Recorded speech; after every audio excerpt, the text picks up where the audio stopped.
sibuk sama gadgetnya, sibuk sama kontennya, sibuk ke stimulate sama otaknya sendiri dan pikirannya sendiri, ngebandingin sini dan sana. Akhirnya waktu kayak ngelihat something yang harusnya bisa poke kita punya simpati dan kita punya compassion, kayak alah ini paling konten, alah ini paling gimmick. Pernah gak sih kayak gitu?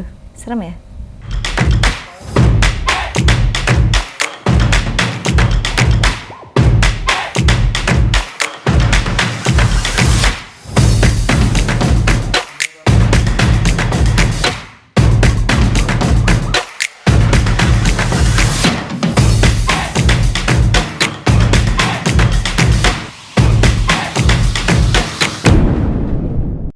The Age of AI. In this episodes, I am inspired by this one author namanya Rob Brooks, yang mana dia explore tentang gimana new digital technologies itu sangat berdampak besar terhadap our experience in intimacy dan juga terhadap social interactions. Sekarang tuh semua mau pakai AI, mau balas email pakai AI, mau ngecek apakah grammarnya udah bener pakai AI dari ChatGPT dan banyak aplikasi lainnya. Memang dengan adanya si AI ini, banyak dari pekerjaan sehari-harinya kita tuh jauh dipermudah. Tapi sebenarnya ada juga downfall-nya, ada juga impact lain yang juga ngefek ke kehidupan kita sehari-hari. Dari orang jadi lebih focusing ke virtual friends instead of the real one. Dari yang fokus ke real interactions jadinya ke fake interactions. Jadi yang kayak semuanya semu karena semuanya serba digital. Dan juga dari yang tadinya mungkin matchmaking itu dilakukan secara formal, ada namanya proses courtship, ada yang namanya friendship, ada relationship yang terbentuk lewat overtime. Sekarang semuanya pakai digital matchmaking. Everything about scrolling, tapping, sliding, everything is about algorithm. What happens when the human brain, which evolves around eons, collides with 21st century technology? Machines can now push psychological buttons, stimulating and sometimes exploiting the ways people make friends, the way people make interactions, the way we interact with other people, how we grow intimate with lovers. Even nowadays, di mana dulu itu interactions to physical, now we have sex robots presents in the humanoid face with this technological revolutions. Sick world, yes, maju, but sick in a way. Although it's easy to gawk at the uncanny's more unfamiliar technologies based in artificial intelligence and virtual reality are insinuating themselves into human interactions. Dari digital lovers, virtual friends, algorithmic matchmakers help us manage our feelings in a world of cognitive overload. Will these machines, fueled by masses of user data and powered by algorithms that learn all the time, transform the quality of human life? Evolutionary biologist si Rob Brooks ini dari latest research-nya dia itu menyimpulkan bahwa these AI generated technologies ini sangat berpengaruh sama gimana kita interact dan gimana kita punya fundamental behavior as a human itu juga jadi shifted, jadi bergeser. Nggak cuma bergeser tapi juga berubah menjadi something yang boleh dibilang lebih concerning. Si Rob Brooks ini juga menjelaskan gimana existing artificial intelligence itu bisa segitu gampangnya learn the pattern of human social interactions, human social needs, dan juga they're getting smarter and better what they do. Even smart, ya pastinya way smarter than us, and that's what concerning. AI is changing everything around us, not only the way we interact, the way we communicate, the way we think, the way we respond. Gimana kita juga mencari mungkin kelegaan, mencari our ideas of fun, everything become super fluctuate. So right now the question is, how much time did you spend on your screen time or your gadget using that AI generated technologies? Seberapa jauh sih si AI ini mempengaruhi our human life, our daily life? Berdasarkan dari apa yang aku baca dan apa yang aku lihat ya dari kehidupan sehari-hari, it affected a lot of elements in our life. Pertama dari parenting style. Sering gak sih kalau misalnya kalian tuh pergi gitu ya ke resto, mau itu resto biasa aja sampai resto mahal, kayak kalian bisa ngelihat bagus tempatnya, ambience-nya enak untuk sesama anggota keluarga berinteraksi, but most of them are like comfortable in their own chair with their own gadgets. Semuanya nunduk dan sibuk sama gadgetnya mereka masing-masing. They don't really pay attention towards one another. Nggak even really interact. Biasanya kan kalau misalnya sambil nunggu makanan apa ngobrol like kayak how's life, like lalala, kayak ya meskipun masih ada yang kayak gitu ya, but mostly all of them are busy with their own. Orang tua yang punya anak mungkin balita atau toddler yang anaknya aktif, caranya ngediemin anaknya gimana supaya nggak rese, nggak rewel? Kasih iPad, kasih handphone, kayak yang segala sesuatu games or like whatever it is that that bound to technologies yang bisa shut them up, yang mana sebenarnya itu kayak jadi overstimulates their kids in a way. Yang akhirnya ketika gadgetnya itu diambil, mereka karena udah ada dependency yang segitunya, begitu diambil akhirnya anaknya tantrum. Kayak dulu zamannya aku kayak my memories, my ideas of fun, ya mungkin karena waktu itu juga HP masih mahal ya, belum seperti sekarang yang semua dijadikan gaya hidup. My ideas of fun adalah main outdoor activities. Nggak ada tuh yang kepikir tuh kalau misalnya lagi main itu diem di rumah dengan gadget atau screen time. Karena memang kebetulan mungkin luckily my parents membiasakan ideas of fun itu adalah adanya interactions, either it's interacting with them, kalau misalnya pun ada screen time tuh watching movie bareng-bareng untuk setelah itu dibahas apa yang mengesankan buat kamu dari apa yang tadi kita lakukan. Jadi kayak lebih ada bond, ada quality time, either it with my parents or with my friends. But nowadays the ideas of fun dari anak-anak zaman sekarang adalah gadget, going to a place yang nice place bukan untuk enjoying the ambience tapi untuk konten. I used to be drifted in that juga ya. Oke, pergi ke sini karena happening, selain karena mau nyobain experience-nya, tapi kalian juga kayak ini bagus nih buat di kontenin, which there's nothing wrong with. Jadi kehilangan esensi dari being present-nya. Human skills-nya juga jadi beda compared to dulu. Interaksinya itu masih berasa, bond-nya itu masih dapat, masih saling, masih ngobrol, masih trying to make conversations, trying to make pep talk. Kayak sekarang kayak oke, seperlunya apa ngobrol. Jadi ya kadang ngomong juga nggak sinkron karena di otak tuh udah terlalu cepet, terlalu banyak informasi yang mau keluar. Dengan adanya si artificial intelligence ini mungkin banyak hal jadi dipermudah, tapi real interactions jadi semakin susah. Pertama dari artificial intelligence drifted to artificial intimacy, changing real connections sama artificial one. Seperti apa? Kadang orang itu sangat aktif ya di social media, which is virtual, menjauhkan yang dekat, mendekatkan yang jauh, tapi at the end nggak ada benar-benar interactions yang fulfilling karena itu jadi meaningless. Tanpa disadarin akhirnya our gadget jadi tamengnya kita. Sering nggak sih kayak ngeliat ke acara-acara tertentu atau nggak waktu ada di tempat-tempat tertentu padahal rame, banyak orang yang dikenal, tapi akhirnya because people are so consumed with their phones, with their technology, menutup diri dari interaksi sama orang karena bersembunyi di balik gadgetnya mereka. Jadi kayak sok sibuk sendiri. Ya kadang mungkin bukan berarti semua yang di balik gadget itu sok sibuk ya. Bisa aja mungkin kerjaan, because they are trying not to be vulnerable, because they are very insecure, because mostly people are like trying to look okay, be busy, dan kayak nggak mau merasakan insecurity ketika berada dalam real social interactions. They hide behind the phones. People becoming so weird and so distant. Dan akhirnya yang harusnya ada meaningful conversations yang didapatkan ketika ada around your surroundings, akhirnya jadi nggak ada. There's no more meaningful, vulnerable conversations, real conversations yang bisa spark your emotional well-being or even spiritual one.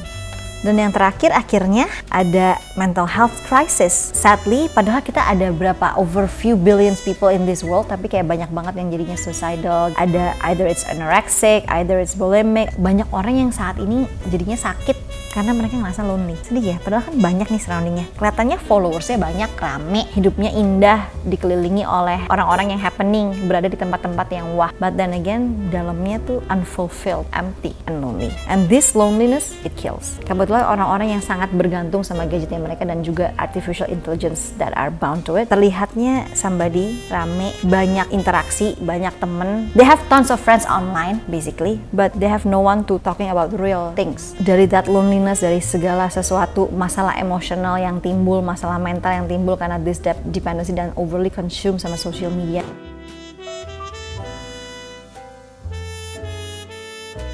Akhirnya timbullah spiritual and emotional deprivations karena kita too busy, too distracted by stuff that are superficial, lewat apa yang trending, apa yang happening, sampai kayak apa yang benar-benar fulfilling, apa yang benar-benar meaningful tuh jadinya terlewatkan. Pernah gak sih kayak ngerasa udah istirahat nih, ceritanya nih udah gaya hidup sehat, istirahat ala-ala work-life balance, tapi tetap aja berasanya kosong, berasanya tetap capek. When you're like laying down on your bed, then you start to think, what else? What's next? There's more to it. I work in a creative digital agency, in a work field di mana banyak banget berhubungan sama gadget, banyak banget berhubungan sama screen time, banyak banget di mana kita harus paham apa yang lagi trending, apa yang lagi happening, yang harus constantly scrolling on social media, which is good. Kalau kita bisa maintain the balance, itu kayak bagus banget karena kita jadi relatable sama apa hal-hal yang lagi happening. Tapi kalau misalnya nggak find the balance, sometimes it can suck, it can drain your energy and like it can get the best of you. Pas pulang tuh jadi kayak udah kayak nggak ada lagi gitu yang bisa di offer. But sebenarnya saat ini kita lagi masuk new pandemic era, di mana pandeminya itu adalah spiritual and emotional deprivations. karena semuanya bergantung sama gadget dan social media. Yang mana lebih ngeri juga, orang jadi punya level of compassion dan level of empathy itu jadi lebih rendah karena udah sibuk sama gadgetnya, sibuk sama kontennya, sibuk ke stimulate sama otaknya sendiri dan pikirannya sendiri, ngebandingin sini dan sana. Akhirnya waktu kayak ngelihat something yang harusnya bisa poke kita punya simpati dan kita punya compassion, kayak alah ini paling konten, alah ini paling gimmick. Pernah gak sih kayak gitu? Serem ya?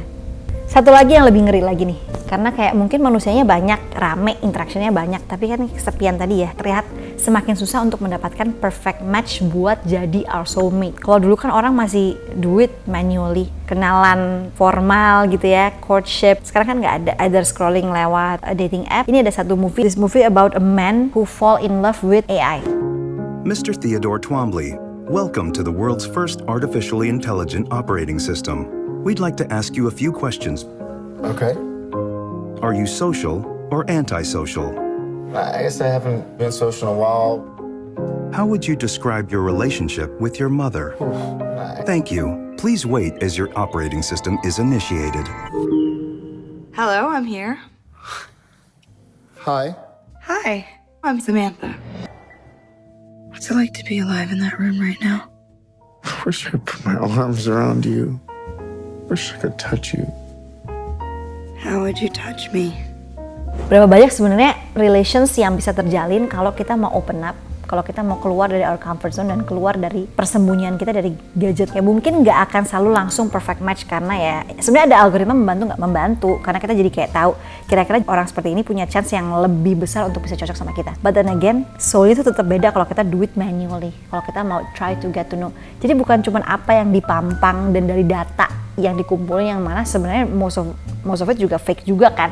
Nggak mungkin kan kita kayak bener-bener purely, pasti itu kan udah di sugarcoat juga gitu.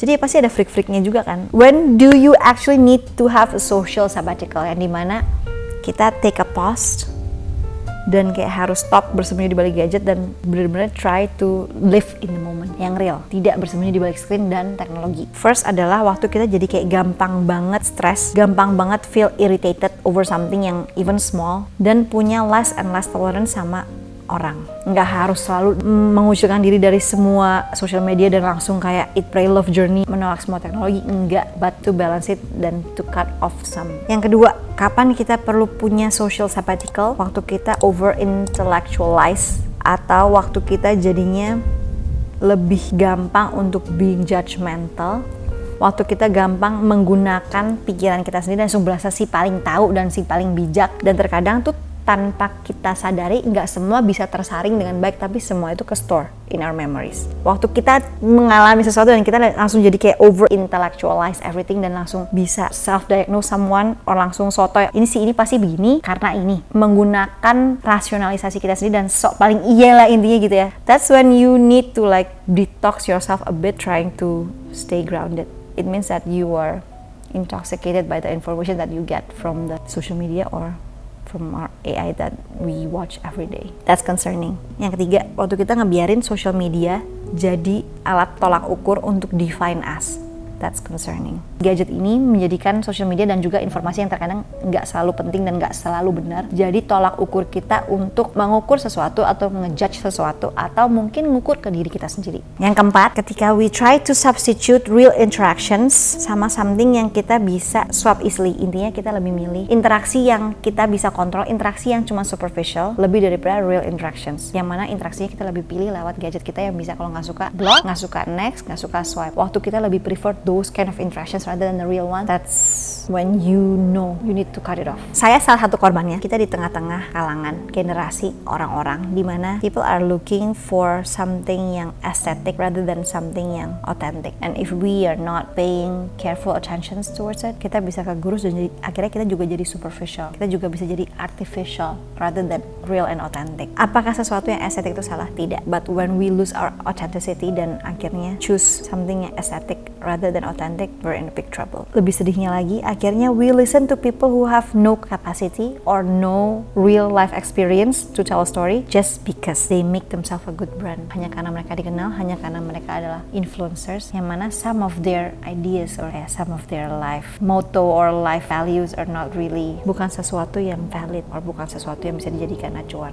So beware, make sure that you find your source of joy, source of happiness dari tempat yang tepat, tidak bersembunyi di balik gadget atau menjadikan artificial intelligence jadi our source of life guidance. Hopefully I don't share this too long. I'll share few good quotes that will help you to know that technology is important, but what's more important is that you, your authenticity, and live life to the fullest. See you in the next one.